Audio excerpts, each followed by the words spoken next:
Their idea is that, hey, my profit margin is 74%. But do you realize that your margin is irrelevant if the amount of profit in dollars is still only $50? It's not really a flex to take home 75% of $1,000. I mean, it's pretty obviously a much bigger flex to take home 10% of $1 million, right? The way that you prescribe niche and brand to a creator is asking them, if you were not running an OnlyFans account, what would you be doing in your spare time? OnlyFans is only going to continue to concentrate resources at the top. And if you're an agency and your objective or your focus is not bringing your creators to the top, you are not going to survive. The next hour and 20 minutes contains more marketing and business knowledge, what the kids are calling sauce nowadays, than 99% of paid courses available in the industry today. And we're giving it away for free. In today's episode, I sit with Liam and Chad, the CEO and CMO of the legendary agency TDM. These two are the minds behind some of the highest earning creators on OnlyFans. Inside of 4 years, these guys went from selling fitness products and liquid chalk to hitting $100 million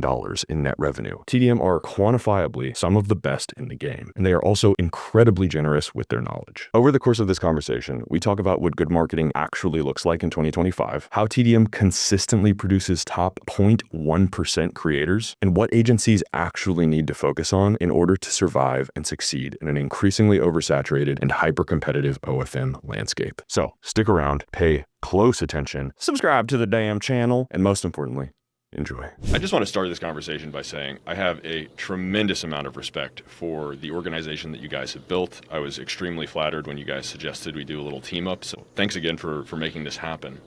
And I think the way that I want to start is with the most basic possible question, which is the question that all these interviews start with. How did you come to be involved in this industry? Like, what is your OFM origin story? So interestingly, it was Cam and I who actually started TDM, and then Chad came in shortly thereafter. We were in the fitness space, and we were basically just selling products and services in the fitness space, importing liquid chalk, like what gymnasts use and that sort of thing from China, and then distributing it in the UK. And I was doing a bunch of coaching because my background was in pharmacology, powerlifting, fitness in general, similar to Chad. And then we got started with the idea based on just a casual car conversation, as guys do, right? When you're driving around, thinking like, how else can we make money? What else can we do? And we thought, OnlyFans is a pretty good option right now, because at the time it was basically like camming, IRL services, or nothing at all. And we thought there's got to be a gap here, and OnlyFans is the platform that will probably be the one to deliver on that, because in camming or physical services, your options as an agency are make the creator work, which isn't going to end well, or accept that they do no work, which isn't going to end well. And we thought,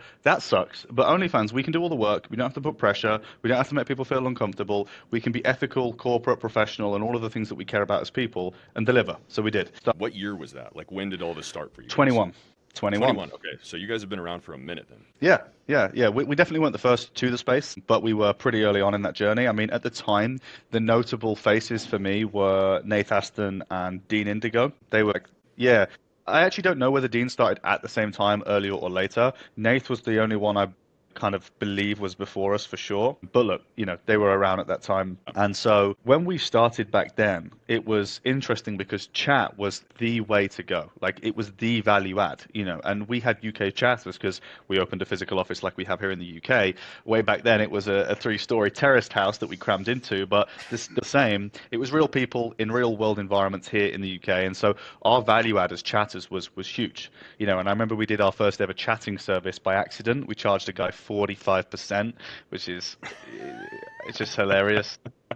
What's industry standard now, like 15 or something? Depending on, for a standard, like for our kind of service, I would say probably more like 20, but there are services now that are like 10, 15, yeah. But nonetheless, we started to find out that chat was really our value add. It was what made us different. It was where we had leverage. So that was basically the model that we penetrated until we eventually came to the conclusion a couple of years later, hey, everybody either has good chat or uses a team that has good chat. So the leverage that you could add to creators and the value that you could provide was just slimming month on month. And then that was when we kind of really then went all in on marketing, which I'm sure we're going to get to. But it was probably about, I'm going to say something like 6 months in, Chad, where we had a conversation. I convinced you to leave fitness alone. So I think you actually just phoned me out of the blue completely. I don't know where I was, what I was doing, but you just called me and said, hey, how's it going? What have you been up to? And I told you what I'd been doing, which was at the time managing gyms.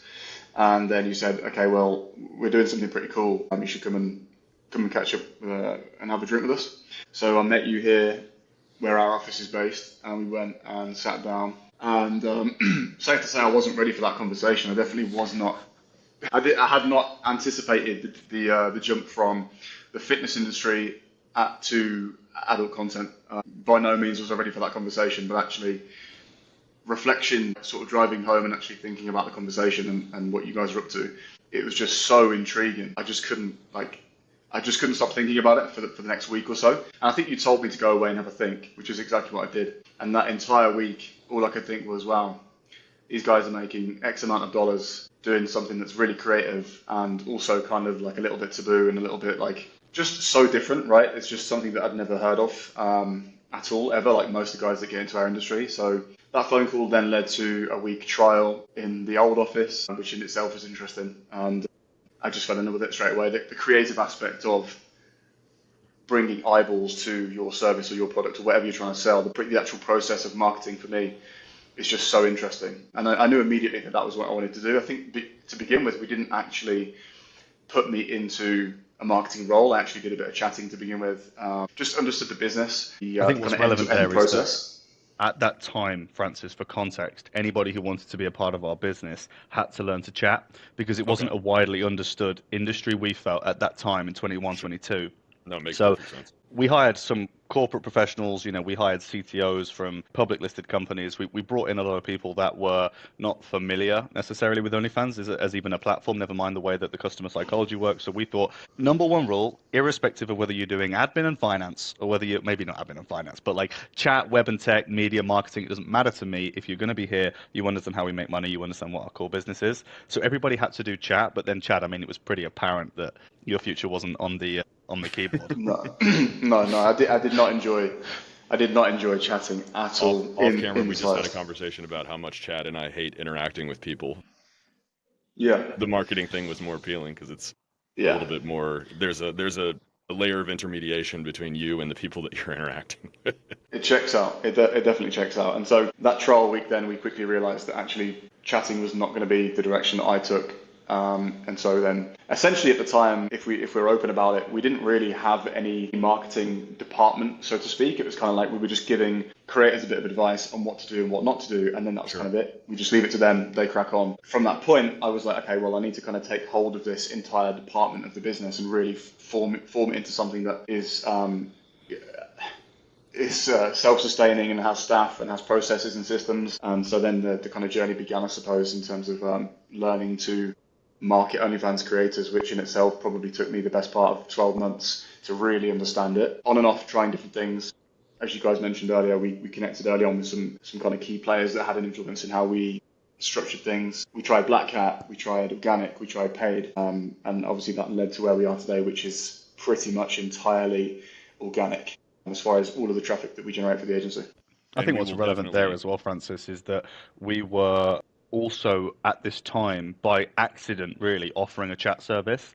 And one of the most notable things for me about that chatting service was seeing the disparity between those that knew how to market and the success of their businesses and those that didn't and looked to us as the way to generate revenue for them, and how they would be basically inconsistently driving an ever depreciating amount of revenue to each individual creator until eventually they drop off the service and they convince somebody else to join based on chat, which happens less and less frequently as the industry aged. So it was also drilling home like how important marketing is every single day. And the likes of Dean, I take my hat off to the guy. I think he's an absolute legend, and I think he pioneered a lot of not necessarily organic social, but I think he pioneered a lot of OnlyFans marketing, which for me was like, Chad, I'm sure you'd agree. He was, a huge inspiration for us in some ways at that time in understanding the power of traffic.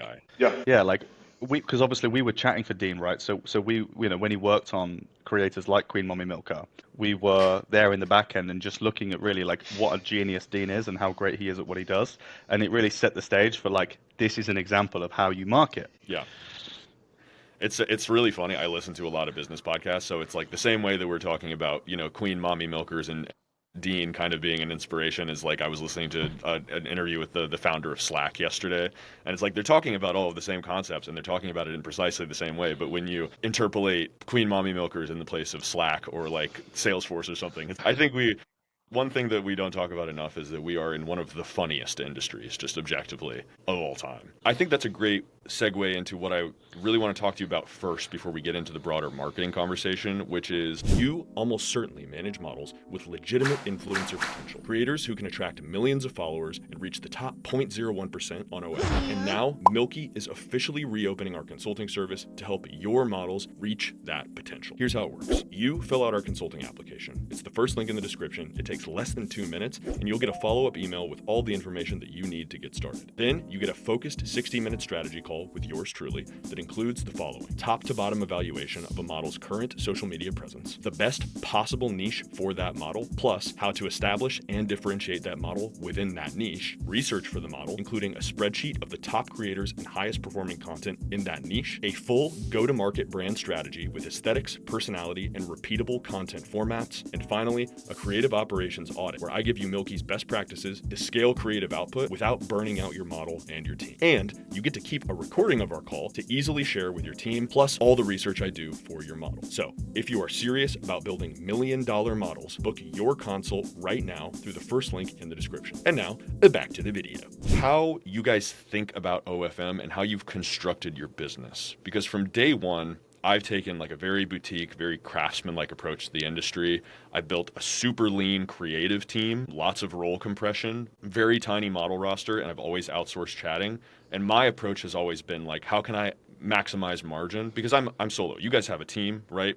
I've been solopreneur from day one. But the problem with my business model, obviously, is you can really only, with one guy and a small creative team, you can only scale vertically. So it's not like scaling vertically is necessarily a virtue. It's just the way that I've constructed my business. It would be impossible to do it any other way. And the problem with that model is it's totally capped by how much effort I individually could put in. Whereas you guys have built what is now, I believe, the largest agency in the UK, which is incredible. Hats off to you guys. And you have, I would imagine, at least 100 plus employees. You're managing dozens, if not hundreds of models at this point. And I would imagine that either of you guys could, take a couple weeks off as needed, and it's still business as usual at TDM. So I guess my question is, what is your approach? Like, what is your overarching business philosophy, and what are you trying to accomplish in this industry? I think there's kind of two ways that I'd answer that. Firstly, retrospectively, how we got to this point, and then secondly, aspirationally moving forward. Because the way that we got here, I believe, honestly stems into one clear-cut differentiating factor, which is we care about people, lots of others don't. And by no means am I saying that we are the total exception to the rule, but generally speaking, people don't seem to appreciate talent in the way that we do. I wholeheartedly believe that the reason why we're able to operate at the efficiency and professionalism that we do is because of the people that we have. We care deeply about the talent that we have and the way that they can present us, because I think you only have one chance to make a good impression with the creator. Yep. Putting somebody on the phone who is going to care about the ethics, the background, help them with their taxes, help them invest their money, make them feel safe, and turn up and shoot a content day without making them feel like they're being objectified or sexualized. A lot of that stems from having the right people in place in the first place. Holding your team to account, good luck holding hundreds of chatters to account if you don't have a good structure in place of people who genuinely care about the business, care about each and every one of their team. So a lot of the reason why I believe we've been successful is because we cared about people early on, and we built a very professional corporate structure on day one. We hired C-suite roles. We had middle management to an extent. I don't like the idea of middle management necessarily, but I think that it's relevant in the business at our scale. And so we do have that tiered system where if there is a problem that's been picked up on a chat, for example, it does go through an account manager, into a supervisor, into the CRO, and then potentially to ops, and then maybe up to us. Meaning that our day-to-day isn't inundated with little problems. There's many tiers and layers to every aspect of the business that has to be attributed before it can go anywhere and bother the likes of Chad, Cam, myself, Stubbs, any of our senior figures. Which means that we can be pretty productive as well, and we can repurpose a lot of our time to focus on things that actually do move the ball forward, like having conversations like this, calling creators, or in Chad's case, research and development, reverse engineering big creators. That kind of thing that actually helps you tangibly make a difference will not be attended to if the day-to-day runnings of the business isn't orchestrated through people that you can trust. So I wholeheartedly believe that's what served us well retrospectively. And then moving forward, it's really echoing the same thing, only on a bigger scale, right? Because we've obviously opened up a much bigger pool of opportunity for ourselves now. TDM does a lot more than it did before. We have our own gym, a chain of gyms here in the UK. We have driveway security businesses. We're building a whole new office, which has got, great on-site facilities. And so a lot of that will expand and change and evolve. But fundamentally, I think it's still the same answer.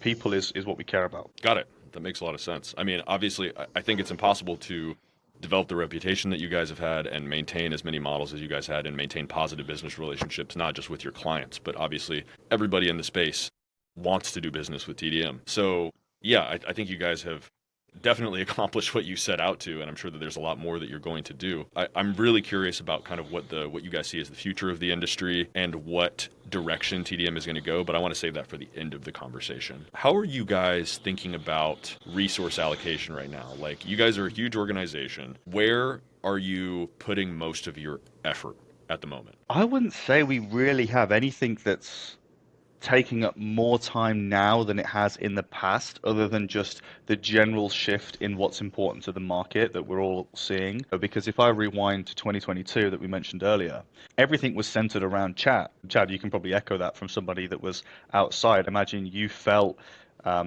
you probably felt at times, good for you to share on this, that you were maybe the tag on, the exclusion, because at one point I remember that marketing was like a forgotten part of our business, and it was only when we realized what a blunder that was that it kind of all came into realization. Yeah, I think that if I were to answer that question, I would say that we are now focusing far more on being very specific around our recruitment so that it's able to tie in nicely with the way that we market creators, as in hosting content shoots, really getting in depth and specific with content ideation, which verticals are working, which ones aren't. I think that would be the observation that I've had over the past few months. As we've noticed, like, not a skill gap, but I think the best creators on the platform are so much further ahead than the ones at the bottom that So we it's are concentrating at the top. For sure, there's a definite concentration at the peak. And so to reach that peak now is much harder than ever before. And I think that requires you to be much more hands-on and much more thorough with your marketing. And in a lot of cases for us, we now want to try and recruit creators that we can have the most immediate contact and impact with. And that means that we have to be quite specific. So I would make that observation that we are now being much more specific from recruitment all the way through to marketing so that we can actually really sort of create and develop these huge creators. How do you guys think about, I think now is the time to move the conversation into marketing for sure. And I think that's a perfect place to start, is you guys are sort of revamping your recruiting strategy. How do you guys identify talent? So not necessarily, and if you guys don't want to discuss how you guys are finding people, that's obviously okay. But in terms of, like, you look at a creator, what is it that you're evaluating? What attributes are you looking for that tell you this is somebody who has the potential to reach that top 0.0? I don't really gatekeep any strategies per se, because I think it's the execution that separates one of us from the other, not the actual strategy. So I'm quite happy to talk about that. The vast majority of our inbound leads come from one of the three following verticals: SEO, my YouTube videos mainly, or in general the TDM business channel, and or referrals, right? The three obvious verticals really for any big agency, I would say, at this stage. Now, with that said and done, the vast majority of the leads that come through are what we would see as not a good fit. And we often determine that by, again, one of the following things: not currently well branded and or not open to having that conversation.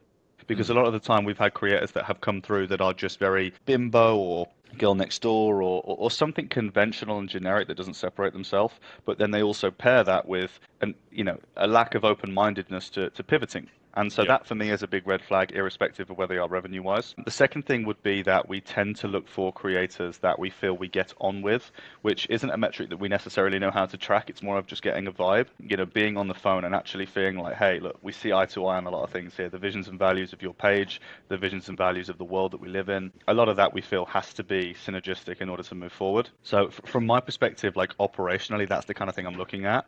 And then technically from a marketing perspective, I mean, Chad, you're quite particular. I don't know if you want to highlight what led to that or what kind of things you look for. Yeah, I think it definitely stems from how quickly and early on we picked up the importance of niche and brand. From the moment that we realized as a business that we had to either recruit or create creators that were unique in some way, it changed the way that we approach recruitment. Absolutely.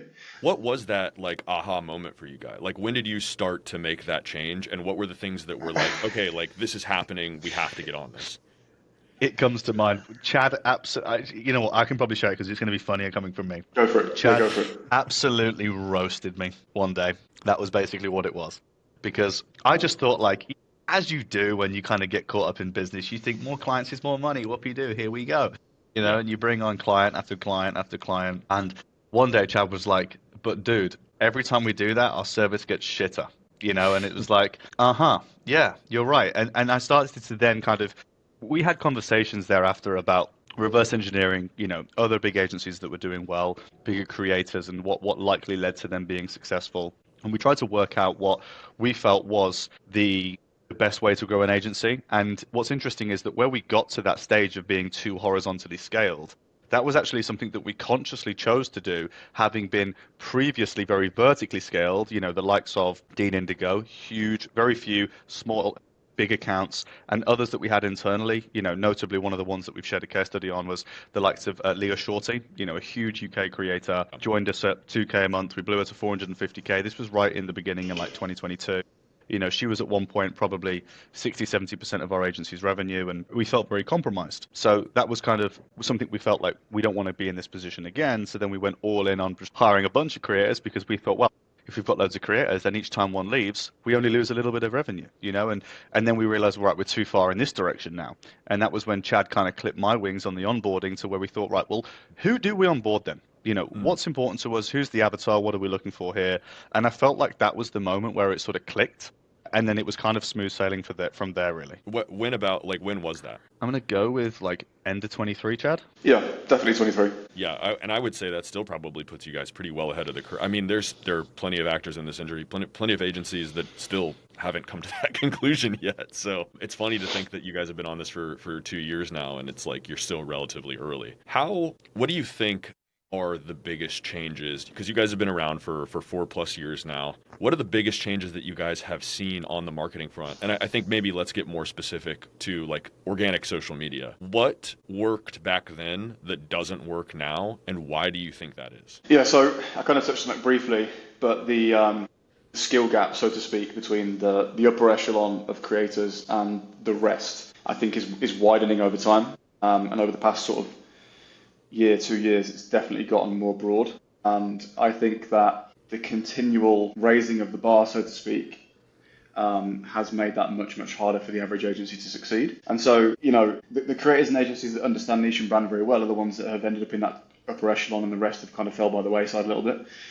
That for us has been the biggest change, is just the development in how much energy and effort people are putting into their content, specifically for short form content. And you've had to mirror that to be successful. The days of being able to just, create a TikTok account and do a dance for 6 seconds and post 5 times a day, they're long gone. And so that's been the biggest thing. And I think it will continue to be the biggest thing. If I'm speaking transparently, Francis, I think you are probably one of the only other people in the space that really understand niche and brand to the depth that is adequate at this stage. Most people are still trying to figure out how to do Black Hat Reddit or do dating apps or paid ads or something similar. And it just baffles my mind that people are still so blind to what's clearly in front of them. I mean, you only have to spend 30 minutes scrolling through your reels to realize that these creators are doing something different to yours. Yeah, and that's why it's working for them. Exactly. So I would say that's the biggest difference over the past sort of year or 2 years. Where do you think that? I think the thing that, my perspective, when I see that, is these are guys that are coming into the space, and basically all of the information from, let's say, like 2019 until now, so all of the OFM YouTubers, all of the information that's out there is like 3 years old, and it's like, you got to do Reddit Black Hat, you got to do like all of these like horizontally scaling, cheap, scale the volume of content and use repurposing engines. And I think that like a lot of those beliefs just have lingered, and people coming into the space, that's all the information that they have access to, which is part of the reason that I started the YouTube channel, right? What do you guys think those misconceptions come from? Like, why do people still try to do these things that are clearly their time has passed? I've got a pretty strong observation on that, which is that I think it's because people are obsessive of the idea of a profit margin instead of a profit in dollars. So this is almost a realization that I feel like I create for a lot of people, which is that, hey, well, if I do get a South American creator on 90/10, and I do, as in 90% to the agency, that being, yeah, and I do have the chance to work with them on, Black Hat Reddit or whatever it might be, where they feel like they don't have to then buy accounts, they don't have to hire team members, and they do use a few, novice Venezuelan chatters for $2 an hour. Their idea is that, hey, my profit margin is 74%, and I do see people boasting about your profit margin. I'm like, But do you realize that your margin is irrelevant if the amount of profit in dollars is still only Right. $50? You know, Yeah. like it's not really a flex to take home 75% of $1,000. You know, Right. I feel it's a much bigger, I mean, it's pretty obviously a much bigger flex to take home 10% of $1,000,000, right? And so my argument is that people should look at what they can optimize to achieve a strong profit in dollars rather than profit margin percentile wise. And I think that's probably a big realization that a lot of people have when they start to kind of dip their toe into organic social that like, okay, the team, the accounts, the proxies, the hardware, the software, this shit's not cheap. Yeah. Putting on good chatters that actually echo that representation in the way that we communicate on behalf of this creator, it all costs quite a bit of money. Yep. But hey, my creators don't churn. They're pretty content. And they often refer, and they're often from a first world country where they're able to shoot better content, refer a better quality of other creator, and before long, your margin sucks, but you make a healthy profit in dollars. And look, I can, stand out and publicly say that TDM's profit margin is probably, not the strongest compared with lots of other agencies. On a But I can tell you that percentage basis. I can tell you that our profit in dollars will certainly compete. Yeah. And that's what I believe to be an important thing. So that would be my first, thought when it comes to common misconceptions with that. And I think that's a great way to frame it. Yeah, that makes a lot of sense. And I think the question that sort of follows from that is, how do you define brand in the context of OFM? Okay, I'll take this on. So the way that we define brand, we realized at a point that we were falling into the trap that a lot of others do, which is conflating the meaning behind brand and niche. We kind of used the terms synonymously for the longest time, and we understood ourselves, or at least we felt like we did, but we never actually had a conversation about it. So we all went away from conversations talking about the topic, thinking that we understood what everyone else thought about our definitions of brand and niche. But then actually when I sort of laid it out and said, okay, well, what do you perceive brand to be and what do you perceive niche to be? The definitions that we had around the table were actually quite different. So we kind of came together and agreed that for us, niche is category, so to speak, and brand is the way that you are able to make your creator unique, make them identifiable, make them different to everyone else within that niche. So that often for us comes in the form of content verticals. We'll split test a bunch of different content verticals, see what works, see what does not work. And then that will go into cycles, so to speak, 4 or 5 different content verticals maybe that we consistently rinse and repeat and iterate on. I'm going to stop you really quickly, just for the benefit of the audience. Explain what you mean by content. Content vertical meaning the actual content itself as far as the idea, the storyline behind the content. So we will have often 3 to 5, I would say, for most creators, different content verticals, different ideas, different storylines, different reels, if we're talking about short form, that we will continually iterate on and improve. That, for us, is what most often becomes the way that we brand a creator. So they essentially become the creator that is known for doing X. That's what we're trying to create here. We're trying to create a recognizable brand that people can say, hey, that's that girl that does this thing. She wears this item of clothing, or she records content in this place. That is what we're trying to achieve. Who do you think are the best examples of branded creators in the business today? There are a few that come to mind. Honestly, there probably aren't as many as we would hope there are, based on how many creators are on the platform and how many creators are out there churning through short form content. There's one example for me that we reference quite a lot. It's one that we very much had hands-on experience with, which is M. Rose Weber. She is, I don't know if you're familiar, but if you want to have a little quick look, she is a creator that essentially was able to pioneer the whole weather girl thing. Okay. So that kind of niche and brand for me is really very clear. It's very distinct. It's unique. It ticks all of the boxes as far as the content verticals are so well put together. The content's high quality. The idea, the niche was there. The branding is there. And that is it's replicable. It's a relatively simple concept. Super easy. Very, very easy, yeah. And that for me is like a really great example of a creator who understands their niche and understands their brand very well, and then just continues to iterate, rinse and repeat, and subsequently is doing very well. There are a few examples out there. I mean, another one that comes to mind for me would be somebody like Demon Mika. She, again, has a very clear brand, very clear niche. There's another creator, I think her name is Sinano, I think that's how you pronounce it. She's got a very, very good niche and brand as well. There's a bunch of examples that we can reference, but I also think there are some mainstream examples that are really useful to reference that just help you to kind of differentiate it on a macro level with really like marketing as a whole. For me, a great one's Alex Hormozi.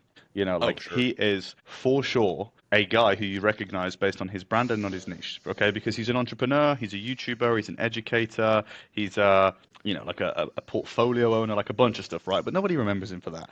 He's hat, nose strip, vest, big ass calves, long Yep. hair. That is who Alex Hormozy is. And so he is, for me, the perfect iteration of being able to define what the difference between the two are. Niche is your subsection of the market, which fundamentally nobody cares about, but you should know about so that you know what content verticals to shoot. Yep. Branding is who you are, which is what other people recognize you as, and in his case is often visual. It might be verbal, it might be your language, where you sit in the content, it might be wearing a cool ass black face mask. It could be anything, but it tends to be something that helps you differentiate. Like, you're a YouTuber, you're an OnlyFans content creator, management content creator, you're a bunch of things as well. But if somebody said, "Oh, have you heard about the guy who does YouTube? The guy who does OnlyFans content creation? The guy who talks about organic social?" Like, no, no, no. What about the guy who wears the black face mask? Oh, yeah, yeah, yeah, yeah. Yeah. Like Yeah. another OnlyFans creator would be Jellybean or Jamilis Smith. Yep. She's a Latina, she's small, she's a girl next door maybe, she's an influencer, she's a bunch of stuff. But that But whenever describes I a million say other people. the girl who jumps up and down and beats the fuck out of a Lambo, you're like, oh yeah, that girl. You Yes. know?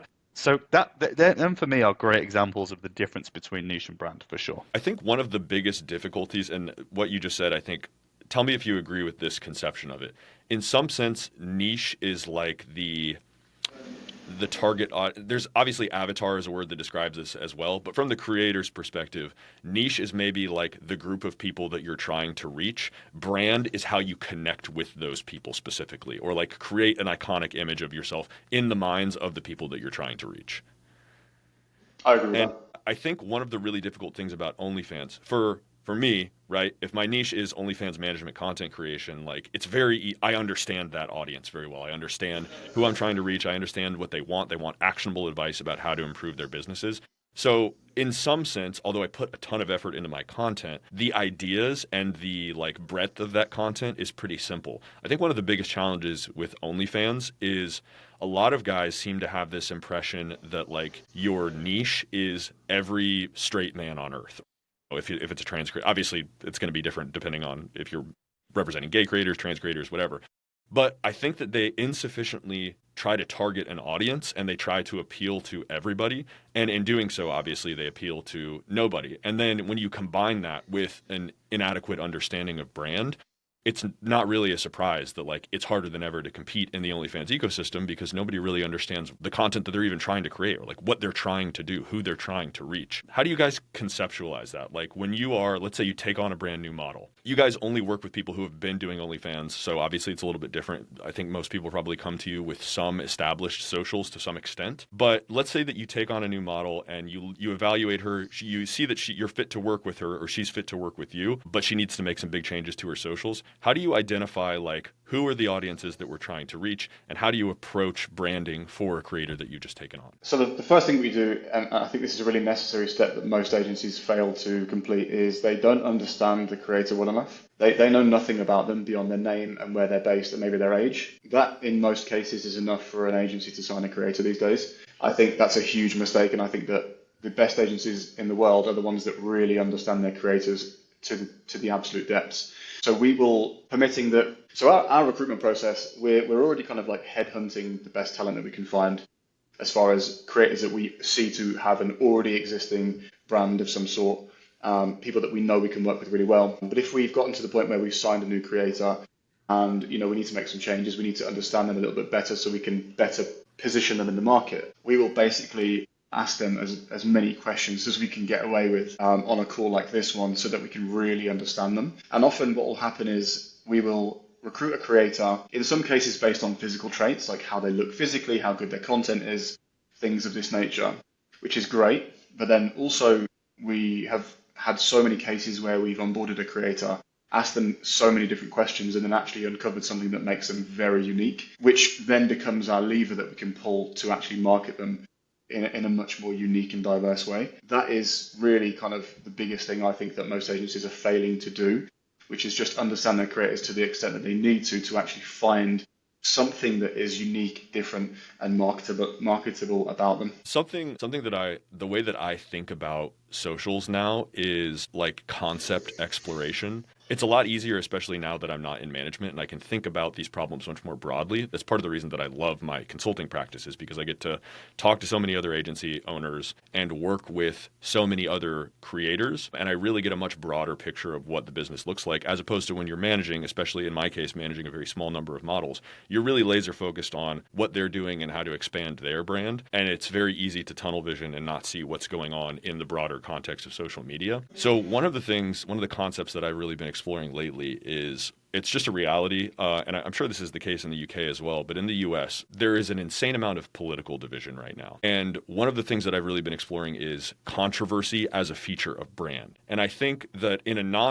it doesn't have to be in a political dimension. I think about models like Bonnie Blue. She really seems to have like cracked the code on leveraging controversy for clicks. And something that Bonnie Blue and Camila Araujo and Sophie Rain and a handful of other creators have done is they've become household names outside of OnlyFans explicitly as a result of their ability to drive controversy. So I guess my question is, A, is controversy something that you guys think about, or like, is that something that you guys are exploring or advocate for your own creators? And if so, in what context?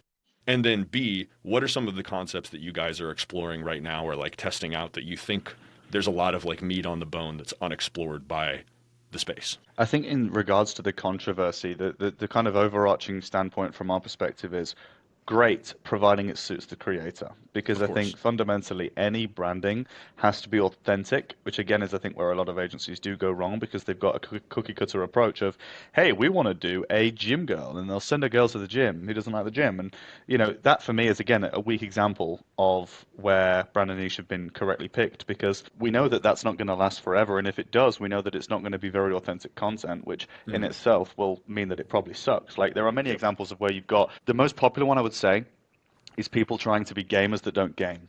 That to me is an example of like where you really have picked the wrong vertical, because I don't know about you, but I cannot watch somebody who sucks.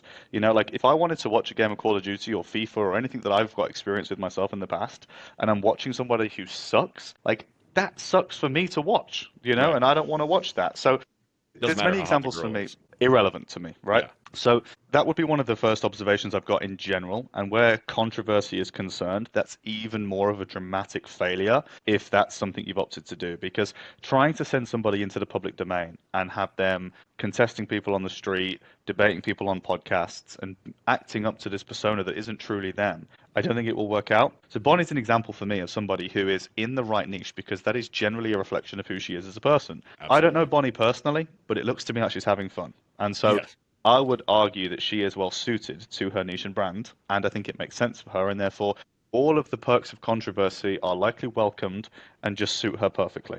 And there are other examples of that, Annie Knight, Lily Phillips, Kay Manuel, that are in a similar niche that all strike me as people who truly enjoy that. So I would say where they are concerned, they've cracked the code for using controversy because it suits them.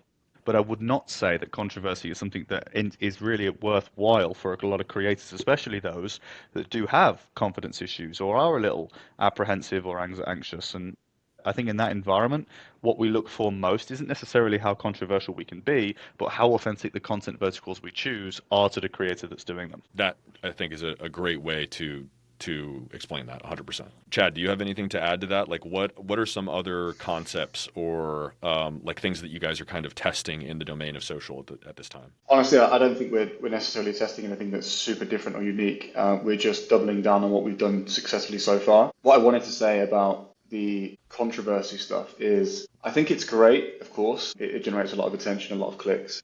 But also you have to consider the logistics of constantly setting up new campaigns, so to speak, that involve controversy of sorts. It is a massive headache to try and coordinate things like that, right? Like if you look at the example you gave, which is Bonnie Blue, okay, well, how does Bonnie Blue now go from where she is now to the next level? How does she do that? Because she's already done some of the most abhorrent, outrageous things you can conjure in your mind. Where does she go from here? And more importantly, if you do manage to actually think of something that's unique enough to get her to that next level, you've now got to execute on it. You've now got to logistically plan, prepare, and make that happen. And we know from the experience that we have with our creators that we work with how much time, energy, and frustration goes into the back end of pulling off stunts like that. So I actually think that controversy is a really great tool to use, but I think it shouldn't be the only lever that you have to pull with creators because it becomes very frustrating and very time consuming. Yeah, 100%. Do you guys think about, have you explored PR at all? Like something, obviously, let's stick on the Bonnie Blue tack just because it's something that everybody knows. To your point, she's making tons of podcast appearances. She's working with a bunch of other people, not explicitly working with, but collaborating, let's say. And I think collaboration is a familiar concept in OFM, but mainstream collaboration with like people that are external to OFM is, I think, part of the reason that people like Camila Araujo and Bonnie Blue have been so successful. Is that something that you guys, obviously you're working with a ton of creators, so managing PR campaigns and like interacting with a bunch of people and requesting to be on podcasts is, as you mentioned, an extraordinarily Herculean effort. Is that something that you guys are interested in or have done, or is that not something that you guys you're mostly focused on solo socials at this point? Without giving anything away, I think you know, Francis, that we do handle a couple of creators that are necessary in that regard for PR and other events, let's say. But really, without kind of disrespecting creator confidentiality, that isn't something that we can go into. But the short answer and transparent answer is yes, as you well know, we do that. But it is without doubt the minutia. You know, the vast majority of our creators don't require ITV news interviews or anything of that nature, and therefore the amount of time and effort that we put into PR and stunts is limited. There are a couple of creators that we have verticals in place for. You know, we have a couple of big podcasts lined up for a creator that's currently branded based on sharing her story about past experiences, previous occupations, and there's quite an interesting storyline and narrative that we feel is something that the public will want to hear. And so going to market with potentially, you know, big podcasts and that sort of thing is in the works with that particular creator. There are other examples of creators that have done well in this case. In my mind at the moment, it's within the porg niche, and we are actually going into a very stunt orientated branding moving forward using physical props at real world events. So it's definitely something that we do have hands-on experience with, both in the past, the present, and the future, but it's not pivotal or central to our branding and the way that we do things as an agency. Fundamentally, we believe that just genuinely producing authentic and entertaining organic content is what helps us separate from others, and being able to ideate and execute is the difference between that being a fantasy and a reality. So that comes in all shapes and sizes, right? Whether it be streaming Twitch, playing Minecraft, or whether it be doing Instagram skits, bop style. You know, we still believe that you can build a brand that separates yourself within that. And so we will tend to just focus on the same principles with different deliverables. Got it. That makes perfect sense. I think actually there's a question that I meant to ask earlier. You guys are obviously chatting is a huge component of the business, but you guys are deeply embedded in marketing. What is your marketing offer look like from the creator perspective? Like, what are the services? What are you actually undertaking? I'm sure it's different from creator to creator. And then how do you guys approach the, like, you know, high level overview? Obviously, we have a limited amount of time on this call. What does the creative process look for you guys at TDM? So as far as the offer, I'll let Chad discuss the creative process. But as far as the offer and our proposition, we're a chatting service predominantly providing chat where we could with marketing if we felt that we had value to add, which wasn't always the case back then in 21, 22, parts of 23, as I mentioned. But really from like late 23 and onwards, gravitationally more so as time's gone on, to the point where now functionally every creator that we work with is on full services, bar maybe like less than a handful. We don't tend to take people on for chatting services unless we already feel like, hey, okay, you don't need any help with it, but we believe in your niche and brand too. We believe you've got it. Because we don't want to be in a position where we felt we were in 2023, where we relied on others to provide traffic for our business to generate revenue, but we had no faith in their ability to do so. So in an instance where we work with a creator that we feel like has that already locked off, you know, like there's many examples of like her and her boyfriend, for example, and her boyfriend's very good, very hands-on. They understand conceptually how to market themselves. They work hard. They motivate one another. They've got things in a good spot. That would be something we'd entertain for chat, because we have faith in her or them as a team long term.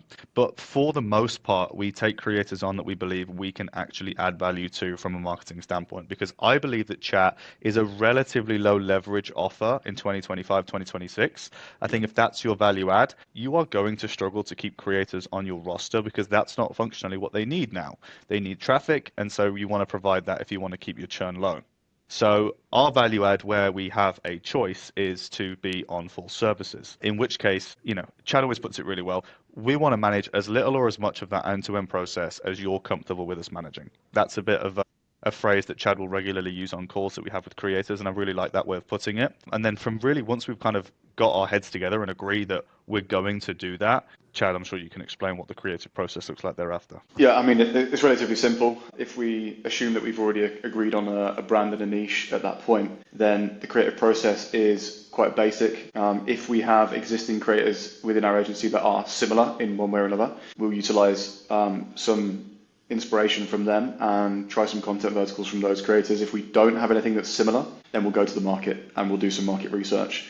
And we will find what is working for people within a similar realm, within a similar niche. And then essentially it becomes a game of split testing different content verticals until we get to a point where we have some success. We iterate and improve where we can. And then we basically have that continual wheel churning until something starts to underperform. We take that out of the rotation of content verticals, put something new in, continually testing and adapting really is the key. I think one of the things that I've learned about how to market creators, how to come up with content verticals that perform well, is to find the balance between iterating and redoing what's already worked and gone viral previously, but also understanding that there are hundreds, if not thousands and thousands of ideas that you have not yet tried that could be as good, if not better, than the ones you're doing already. I think that's something that people forget to understand when are basically repeating things that have worked previously, because that's definitely a lever that we should all be pulling, but it's not the one that we should rely on. You always want to be finding the next idea, the next thing.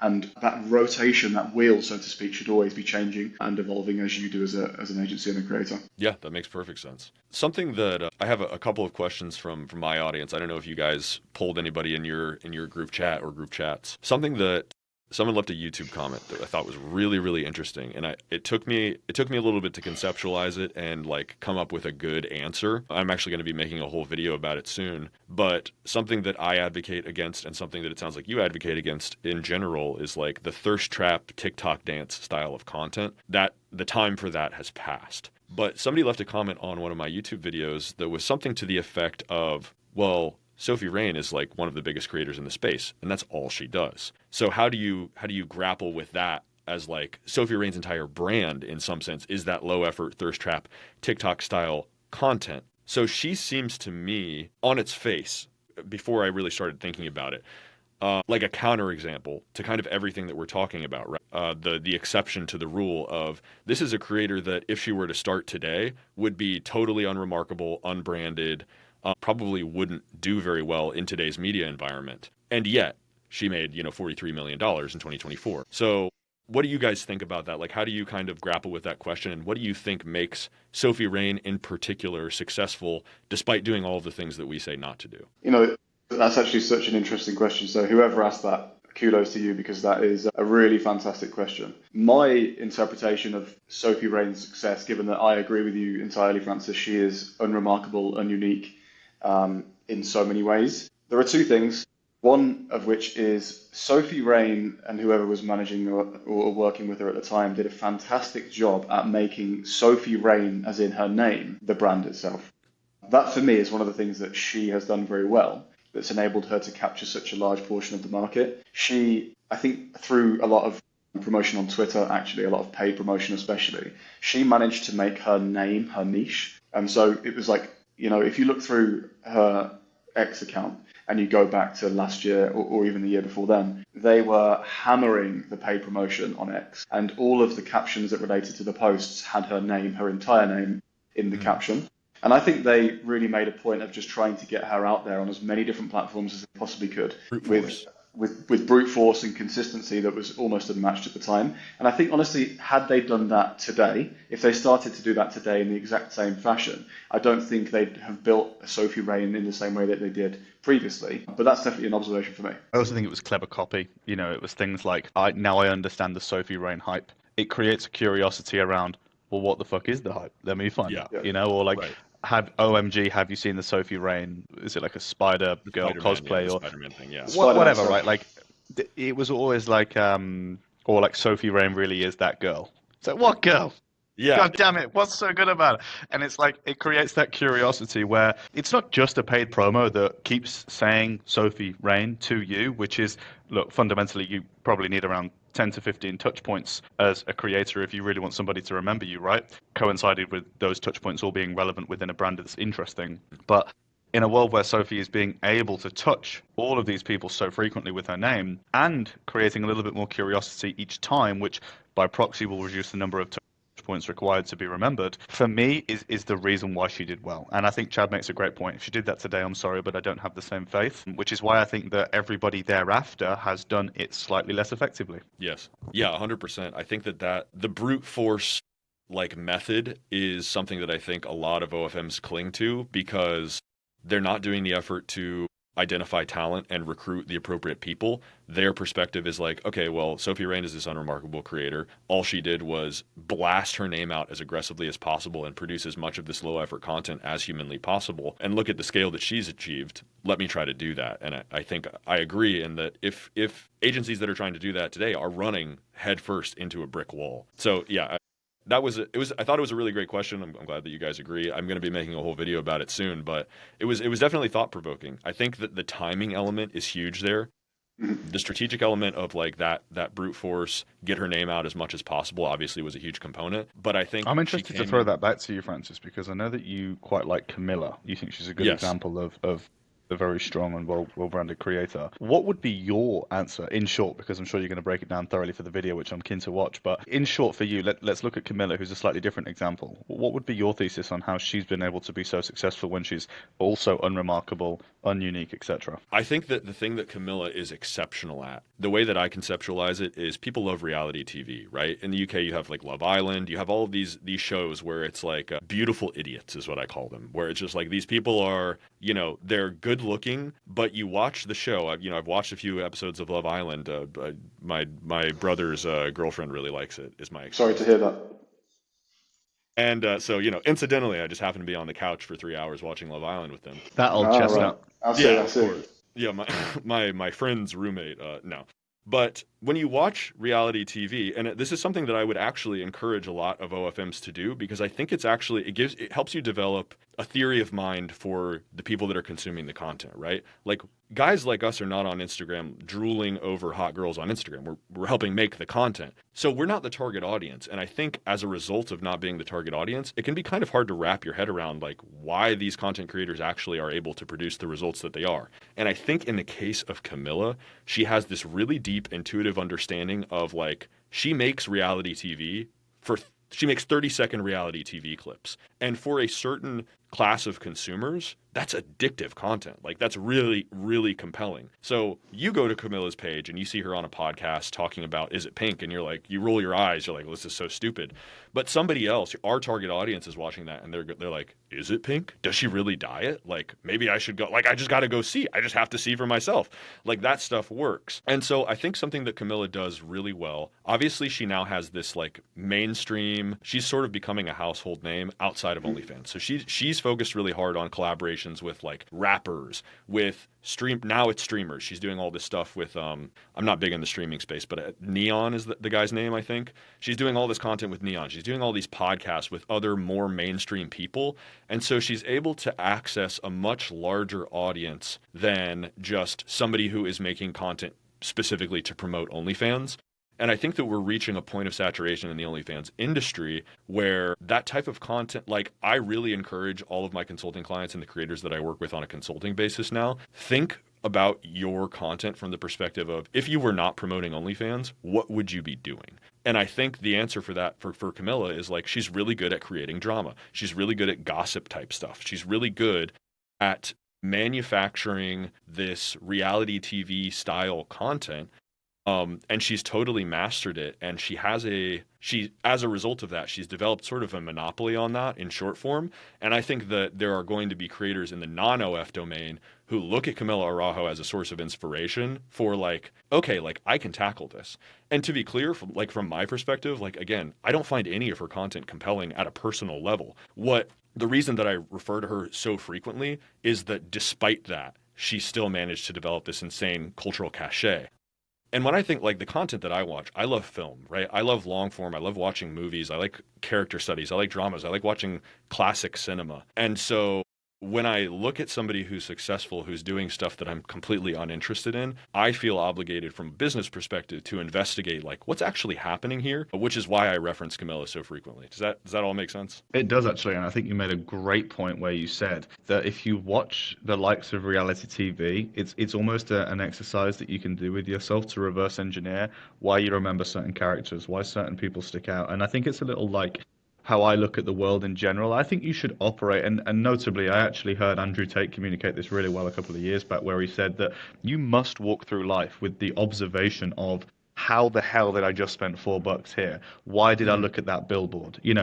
He kind of made everyday life appear like an observation exercise. And I thought that was really cool. And that was one of the things that notably I took from him when I did watch all of his podcasts a few years back. And that was something that stuck with me. And I think it's a very similar exercise here with content creation. If you're watching TV, well, I hope that you're able to watch it with the reverse engineering exercise ongoing of, I remember that character's name from last episode, or I've seen her somewhere before. Why? Yes. Why would I have seen her and remembered her? If you start to look at it with the eye for brand, niche, and so on, and really what it was about them that helped you to remember them, that in itself is real world training for marketing your own creators. Yeah, I think that's a really good way to put it, is that like if you want to be successful in the domain of marketing, you have to view everything through the lens of marketing. Every interaction that you have on a daily basis. People are marketing themselves to you all the time, whether they are doing it at a conscious or subconscious level.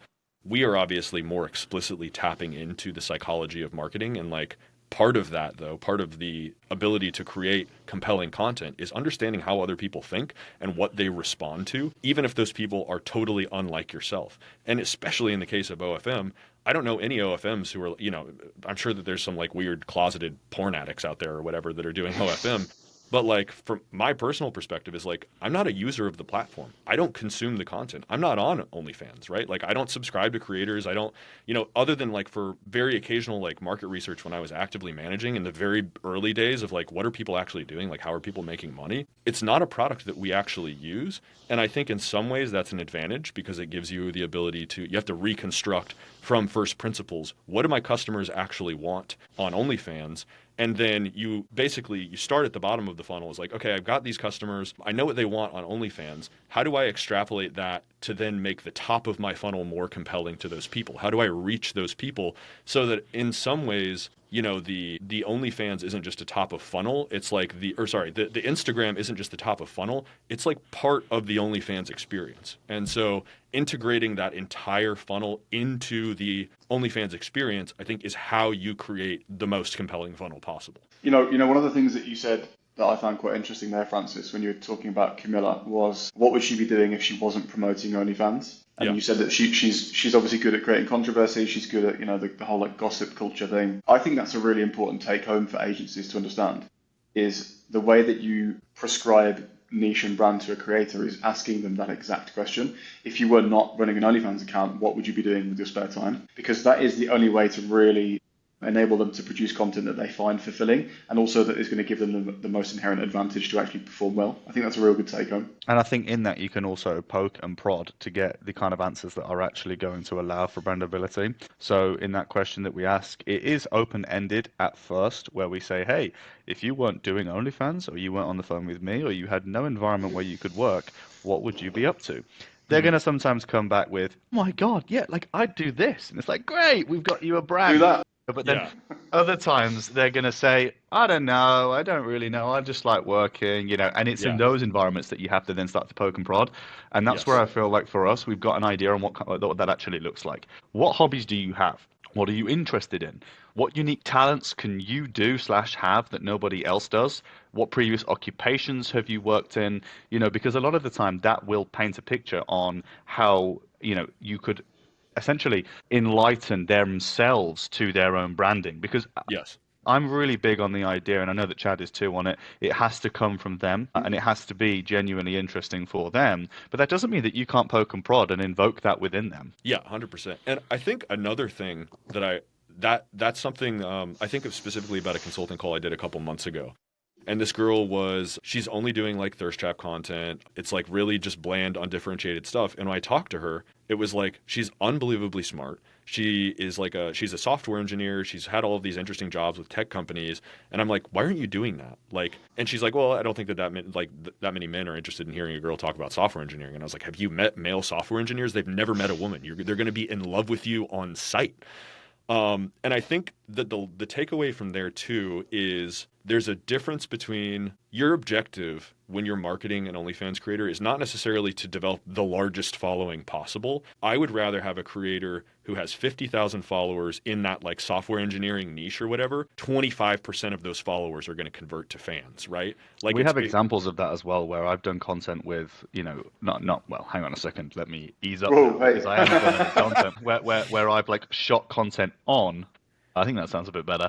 Not with. Some of our creators, like Stella Francis is an example for me, right? And I mention her because I think everybody knows that she's with us at this point because of the case study that's been on our site for a couple of years now. But she is somebody that does the best part of $500,000 a month with like, I don't even know, Chad. Doesn't she have like 15 or something like that? Like 15K. Collectively, really? Oh, I didn't realize it was like on her personal Instagram, and then I think around 170, 180 on an account that we run. Chad, is that correct? Yes. She probably has around the 300K mark with all of the accounts on that platform, but most of them are like well under 100K. That's what I mean. Like the average account for her is pretty small, yet the earning potential it's felt at times uncapped because we have such a great offering in that niche where people who like trans women love her so much so that she's able to completely clean up and dominate the marketplace without really becoming an ultra-viral influencer or celebrity. And I think for me, it's because she's sat perfectly within a niche and branded incredibly well, and she happens to also be a little bit of a unicorn as well, that it just works. But it proves to us time and time again that actually, hey, you don't need to chase these validation vanity metrics like views or followers, because eventually they correlate, but not linearly, to your success anyway. Yeah, and I think the way to think about it, I'm gonna not dox him. A very close friend of mine does like fishing content, and he's got a really small following, but he has brands approach him all the time to promote their stuff. And the way to think about it, the way that he thinks about it, he has a brilliant analogy, is imagine as an advertiser that you have the ability you're putting up a billboard and maybe 5,000 people see that billboard every day. But if every single one of those 5,000 people is a fishing enthusiast, your conversions are going to be absurd, right? So think about an OnlyFans page as a billboard, and the more people that you're able to reach, like the more directed you're able to get with your targeted advertising.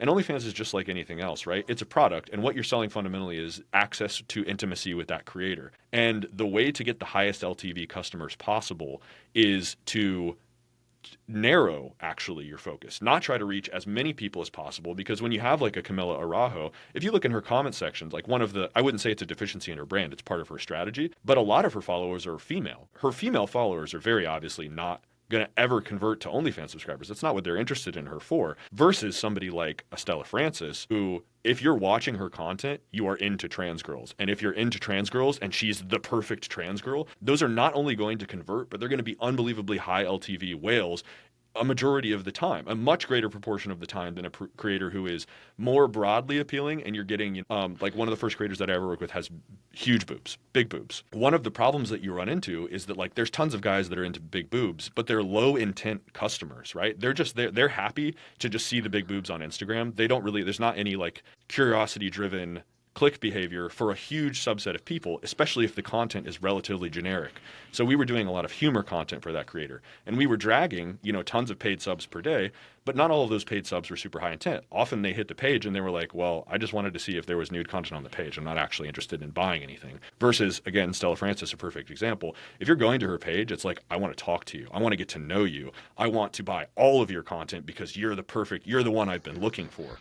And I think oftentimes it relates back to the branding or the niche more accurately, where you're referencing exactly what I was going to move on to, which is that a lot of the time the objective stuff, like you mentioned big boobs, I think big boobs is often a marketplace issue. I think if you're on like Instagram, for example, big boobs is something that doesn't necessarily capture high intent audiences. Yeah. Whereas if you're on like a subreddit notoriously for big boobs, then in which case you would see a higher intent per subscriber. But I actually think that there's many other, and I would argue a slightly better example for me would be like fat ass, right? Like fat ass for me in really, actually, Chad, correct me if I'm wrong here, but I would say really for every platform will attract more Mexicans, Brazilians, That's a good point. Yeah. than something like trans, for example. But that For tends sure. to carry with it much more or less intent depending. And so what we tend to notice is that it does And less, correlate back. sorry to interrupt, but also less purchasing power, right? Because you're Right. attracting people from countries that have lower disposable income. So the brand or the niche in itself will tend to attract a demographic and a certain type of intent personnel that I feel completely changes the way that those metrics matter. So I genuinely believe that views and followers count for more in a world like Big Ass because it is a volume game. Yes. If we take some of the creators that we have in the porg niche or fat ass in general, anything to do with that kind of creator, well, most of the guys are going to be, Juan Pablo's from Rio de Janeiro who Yep. has made $40 this year, and so he probably wants to just stare, and that's kind of okay because he'll push us on the algorithm that little bit more, and eventually, the 1 in 10 will spend a bit of money. Whereas with trans, okay, they're probably not going to share it to their mate because it's their hidden, it's their Yes. hidden fantasy, and they're not going to necessarily comment or share, but they're probably going to spend a bit of money. So maybe we get less shareability and less total views and followers, but we do get 5 in 10 spending rather than one. So I think they all equal out, but I think the Mhm. difference is that a lot of OFMs don't spend the time understanding which metrics matter for which niches, which is, I think, again, like an example of where we as a collective, you included, understand that. Yeah, 100%. And yeah, I think that the more OFMs that really start conceptualizing their business in that way and doing what you guys have done, which is like actually sitting down with creators and saying like, hey, this is what are you doing? What are you interested in? And not only that, but thinking about the implications of, in my example, like the software engineering girl, it's not going to reach a huge audience. Like there's just not that many people in the world that are interested in software engineering, but the people that it does reach are software engineers who typically have very high disposable income. They're like relatively isolated. Most of them are, like have some sort of autism spectrum disorder. I'm overgeneralizing, obviously. But if you think about like broadly what the implications of the niche are and the people that actually consume that type of content, software engineers are a really awesome target for all of those reasons versus and that is an occasion on where you would want to take a really targeted approach and not really care too much about if the content is going viral, but putting a lot of effort into the content and making sure that you're using, and this is a concept that I want to discuss with you guys before we move into the last portion of the call, which is future thinking, something that I call shared cultural vocabulary. So like a software engineer is going to know terms and you're going to be able to use terms where immediately you can say something and a software engineer is going to be like, okay, I know exactly what you're talking It's about. like If you're talking jumping about on with a streamer and saying something's poggers. right, exactly. Like if I said that to my, 60-year-old uncle or whatever, he's going to be like, did you just have a stroke? Are you okay? Versus if I say that to a Zoomer, they're going to be like, yo, pog, dude. Like it's a totally different something that's really essential to succeeding on social media in today's environment is if you're going to niche down to an extensive degree, if you're going to really narrow that focus, it has to be something that the model's interested in because they're going to know all of the lingo and they're going to know all of the terminology and what that type of person is interested in, and that's essential to succeeding as a creator. I think it's then relevant to note that there is no perfect example of what that looks like, but it's essential really to find something that sits within the middle of the two extremes, because for me there is an extreme example of a volume-based niche that will have very low intent per person, but creates a very difficult environment to really brand, which for me is things like MILF, Girl Next Door, blonde, that sort of thing. And then there's the Extremely pivotal oversaturated. other side of extremely undersaturated, but very difficult to find a mass market with something like sploshing, where, okay, fine, there aren't too many guys that will necessarily enjoy you bathing in baked beans, but there will be a handful, and those guys will probably spend quite a bit of money, and they'll probably Yeah. convert when they find you. So it's like, again, similar to an agency model where we chase horizontal or vertical scaling, actually we learn ourselves that somewhere in the middle is pretty sweet. I think it's the same with a lot of brandings. Like, is it specific enough to have a genuine target market that you can say within 3 words who you're targeting, but is it still interesting enough to the mass audience that everybody, if they find it, will at least like it enough to watch it for a few seconds and help you to grow on the algorithm? If Yeah. so, that's, for me, would be an example of a good branding. I think if you're in either extremity, that's dangerous. Sure. Yeah, I I think I also, agree with that. I can't hold any longer. I'm going to quickly run to the loo. I'll let you guys No, you're continue. good. You're good. One of the things that actually is really poignant here is that I think it's almost impossible to get somebody to develop a niche or a brand that they have no interest in at all. Like the number of times that we'll speak to agency owners and they ask questions on, okay, how do I, like, here's a creator, how do I brand this creator? And it's such a stupid question because I know nothing about the You don't person. know I anything. know Yeah. You I have no have information. no, exactly. So it makes it impossible to answer that question. But one of the things that we would never ever advise is that they just prescribe a random niche or brand to a creator that has no relevance to them as a person and no interest at all. That's one of the things I think people do wrong very, very often is they just think, okay, well, fuck it. This creator here on Instagram is doing well with a doctor niche or as a nurse or whatever, and they just think, okay, cool, we're going to prescribe that to this person. That is probably the absolute worst thing you can do, and that will get you nowhere very quickly. Yeah, I think a concept that maps really well, that's just a general business concept that like everyone in broader business is aware of, that maps really well onto OnlyFans marketing is total addressable market. So when Yeah. you're thinking about like what the interest of a creator is, so and I have a whole video coming out about this actually today in a couple hours. But the way to think about it is let's go back to the software engineering thing. Think about like how many people on Instagram are going to be interested in that. And the larger, let's say it's 1 million people conservatively, something like that. I'm sure it's more, but like just for the sake of making the math easy, let's say it's 1 million people. Yeah. It's much better to have a creator who is as close to like if you can get all of those 1 million people interested in that creator, that's so much more, and have a monopoly on that within that smaller market, that's infinitely more valuable than having a creator with 5 million followers that's just churning out content that's not specifically appealing to anybody. And I think that like most people in this industry just don't have the mental models to kind of wrap their head around that. From their perspective, it's like more followers equals good, more views on an individual post equals good. But when you're thinking about it in terms of a total addressable market, it's like you can have a creator if the market for something is 1 million, if there's 1 million total people interested in that on Instagram and you have 200,000 of them, you have 20% of the entire fucking market. That's insane. That's an insane leverage point that you can then just drive home, and you can use that, you know, all of the revenue that you generate from that, reinvest some of it into the content, and then completely dominate that entire 1 million follower market. And then you just have a total stranglehold. And I think an example of somebody who's done really well with that is somebody like Amaranth, who is like the streamer girl, right? She is like the OG e-girl. And I think she's maybe starting to age out a little bit now, but she still has a super dedicated following because early on she recognized there is a specific market for IRL live streams on Twitch. I'm going to absolutely just hammer home and leverage that and do everything I possibly can to be the dominant force in that market. And look at where she is now, right? She's worth probably 10, 20, maybe even $30 million, maybe more. Like she's making, her cash flows are insane to the point where she's got to look at like tax. She's buying like gas stations as a tax vehicle because she has so much money that she's losing it to taxes at this point. Like that's a good problem to have. For sure, yeah, I completely agree. By the way, I hope we get to that stage one day, Liam, where we're having to buy petrol stations to avoid tax. That'd be a good day. You guys are already buying gyms, aren't you? Yeah, we're buying gyms, but that's not to avoid tax. That's a passion project. It's a So, revenue generator, sure.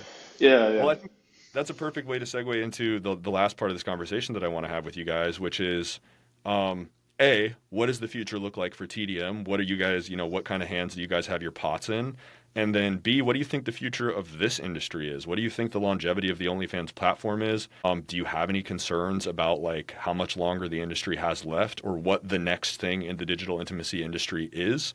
I'm going to leave that question as open-ended as possible and let you guys fire away. Well, the first thing I'd highlight is that I don't want to run away from adult because I like this industry.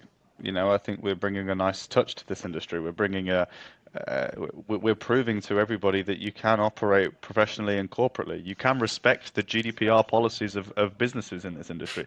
You can respect the way that people want to operate. You can pay tax. You can do all of these things and operate in adult, and I think that's a cool message to send. We always try hard to be very compliant, right? Whether it's with tax authorities, GDPR bodies, like we believe that is the way to get ahead of regulating this space. And I want to be at the forefront of that. And for that reason, I don't shy away from the industry. And I'm not one of these guys that's just trying to make a quick buck to move it on. I'm quite comfortable where I am. I'm content here.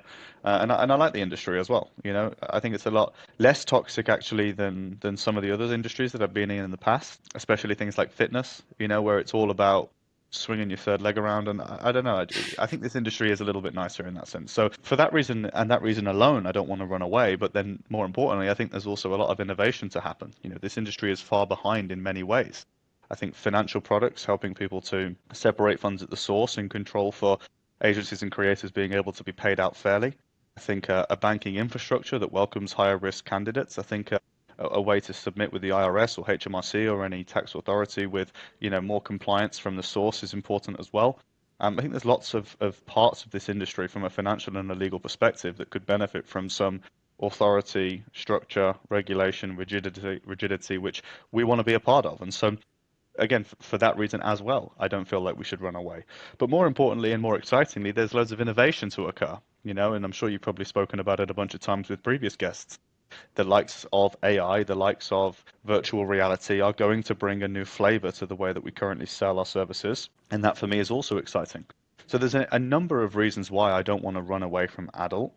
And whilst we're investing in other things and we're picking up, other opportunities on the side and trying to expand TDM as a brand, trying to expand our personal portfolio, trying to expand our individual net worth, all of that is just ancillary to the main objective of bringing TDM to the very forefront of the adult space and leading by example. So that's wholeheartedly what we're focused on. I think you guys are absolutely crushing it in that regard. You're doing everything.